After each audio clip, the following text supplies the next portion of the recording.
যে নারীকে আল্লাহ তাআলা ভালোবাসেন ওই নারীকে চারটা বিপদ দিয়ে আল্লাহ পরীক্ষা করেন। খুব গুরুত্বপূর্ণ বিষয়। সোনাকে আগুনে পুড়িয়ে যেইভাবে সোনার ময়লা দূর করা হয়, অনেক সময় যে নারীদেরকে আল্লাহ ভালোবাসেন তাদেরকে এই বিপদ দিয়ে আল্লাহ রাব্বুল আলামিন অনেক সময় আল্লাহ রাব্বুল আলামিন তাদের গুনাহ মাফ করিয়ে দেয় এবং আল্লাহর প্রিয় বান্দি হিসেবে আল্লাহ তৈরি করে দেয়। এবং গুরুত্বপূর্ণ একটা বিষয়, তার মধ্যে এক নাম্বার হচ্ছে যে বান্দিদেরকে আল্লাহ ভালোবাসেন ম্যাক্সিমাম ক্ষেত্রে দেখা যায় তাদেরকে আল্লাহ রাব্বুল আলামিন অপবাদ তাদের উপর বিভিন্ন সময় আসে।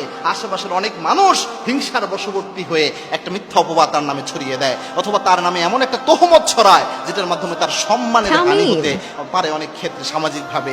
এই জিনিসটা আল্লাহ ওই নারীদেরকে অনেক সময় দেয় যে নারীদেরকে আল্লাহ বেশি ভালোবাসে। বলতে পারেন এটা কেমন কথা?